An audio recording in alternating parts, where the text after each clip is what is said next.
Pois bem, vamos lá então com a nossa disciplina de Direito Romano e História do Direito. E eu quero iniciar essa disciplina com vocês falando alguns dizeres de Nietzsche. E o Nietzsche diz assim: toda ação exige esquecimento, assim como toda vida orgânica existe não somente a luz, mas também a escuridão. Um homem que quisesse sentir as coisas de maneira absolutamente e exclusivamente histórica seria semelhante àquele que fosse obrigado a se privar do sono, ou a um animal que só pudesse viver ruminando continuamente os mesmos alimentos. É, portanto, possível viver, mesmo viver feliz, quase sem qualquer lembrança, como demonstra o animal, mas é absolutamente impossível viver sem esquecimento. Ou melhor, para me explicar ainda mais simplesmente a respeito do meu problema, há um grau de insônia, de ruminação, de sentido histórico, para além do qual os seres vivos se verão abalados e finalmente destruídos, quer se trate de um indivíduo, de um povo ou de uma cultura. O que o Nietzsche quer dizer com isso? Ele quer ressaltar a importância da história. E a importância da história, de uma história que seja verdadeira e que ela não seja esquecida. Por isso nós temos tantos processos de busca, de resgate da história, do historicizar da nossa humanidade e dos nossos entendimentos humanos. É por isso que nós estudamos filosofia, sociologia, história, hermenêutica, né, para nós buscarmos esses conceitos. Como eu disse a vocês, no final lá do ambiente virtual de aprendizagem, tem alguns materiais extras. E vocês devem ter observado que lá tem uma apostila escrito músicas. Lá tem algumas músicas que, se vocês cantarem, vocês vão aprender o conteúdo mais facilmente. Então vocês entrem no YouTube, baixa lá o karaokê e cantem as letras. E a primeira letra já está aí, né? A primeira letra chama-se Direito Romano e diz assim: quando eu estou aqui estudando com o mestre Jefferson, aprendendo para valer e historicizando o jurídico, os períodos romanos são preceitos sociais. São detalhes de uma história que eu não esquecerei jamais. História eu estudei, sociedade eu aprendi sorrindo, e o código justiniano o mestre ensinou certinho. Patrícios, plebeus, clientes, escravos, império romano eu vou estudar. Se chorei ou se sorri, o importante é que não é ficar, eu aprendi. Os preceitos sociais eu não esquecerei jamais. São detalhes da história amparados no direito em forma.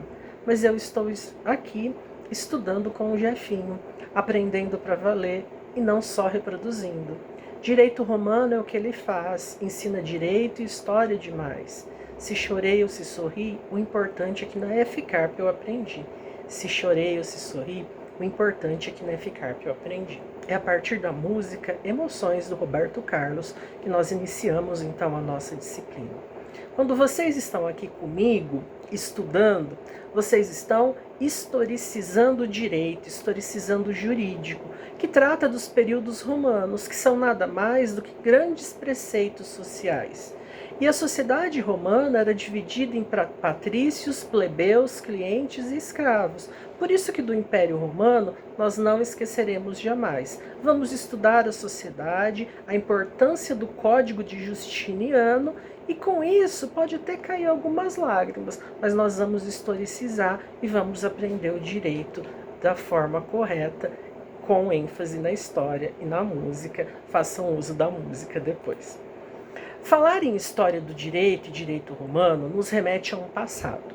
Falar de um passado é falar de algumas sensações, de algumas lembranças, de algumas representações. Se eu pedisse para vocês, nesse exato momento, lembrarem algo marcante na vida de vocês, vocês certamente teriam algumas lembranças, e essas lembranças lhes trariam sensações que podem ser expressas por intermédio de algumas representações. Tudo isso vai formar a nossa cultura, a nossa identidade cultural, que, segundo Raymond Williams, Cada pessoa, cada comunidade, cada grupo, cada sociedade, cada estado, cada nação vai ter a sua cultura. O sentido da história traz a consciência de que algo que não existe mais, que se esgotou, que acabou no tempo, mas que se acredita que ela pode ser vivida e que se pode ter acesso no presente, no passado e no futuro. A história é aquilo que já passou e que nós recordamos e que alguém nos contou. Mas de que forma que esse alguém nos contou?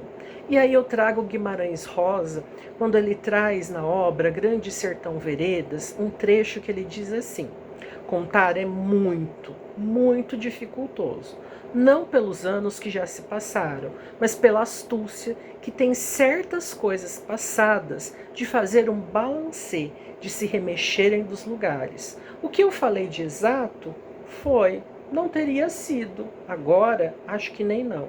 São tantas horas de pessoas, são tantas coisas em tantos tempos, tudo miúdo, recruzado. A vida inventa, a gente principia as coisas, no não saber porquê. E desde aí perde o poder de continuação, porque a vida é um mutirão de todos, por todos remexida e temperada. Guimarães Rosa nos demonstra que a história pode ser contada, recontada, criada e recriada. A partir daí, nós já temos um primeiro conceito do que é história, de que a história é aquilo que nos foi contado. Se foi contado, e pode ser mexido, cruzado, recruzado, recriado, temperado, ela nunca vai ser verdadeira. O que é verdadeiro? Verdadeiro é a memória. Vocês estão assistindo o meu vídeo nesse exato momento. Então vocês vão guardar alguma coisa da nossa aula. Se vocês comentarem com alguém na casa de vocês sobre esse vídeo, vocês estarão contando a memória de vocês.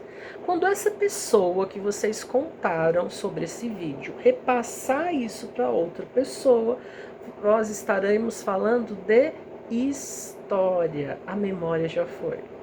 Por quê? Porque a história é contada de modos diferentes. Ela nunca vai ser contada com aquela sensação e com aquela emoção que nós sentimos. Então essa história, no direito, ela pode acabar virando inclusive um crime, porque ela vai sendo tão remexida, tão recriada, tão recruzada, que isso vai virando fofoca e pode acabar virando o nosso crime de injúria, às vezes calúnia e às vezes difamação. Falar em história é buscar um conhecimento que, baseado na razão, no pensamento, vai ser sustentado pelo direito. O direito se sustenta numa razão, na busca de um conhecimento que, num primeiro momento, é histórico, filosófico.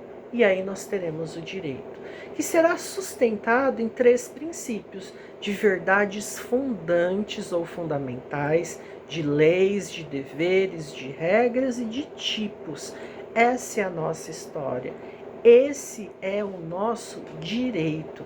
E com isso eu gostaria de ressaltar para vocês que o principal objetivo do direito é buscar a verdade dos fatos. E por verdade nós temos o poema Verdade, de Carlos Drummond de Andrade, que é um dos vídeos que o professor postou para vocês. Se nós buscamos a verdade dos fatos, nós vamos fazer de tudo possível e inimaginável para conseguir adquirir essa verdade dos fatos. E o poema vai dizer que a porta da verdade estava aberta e que por ela passavam só meias verdades, e cada meia verdade contava apenas meia verdade. Então não existem verdades absolutas, existem apenas meias verdades. Assistam o vídeo A Verdade, do Carlos Drummond de Andrade.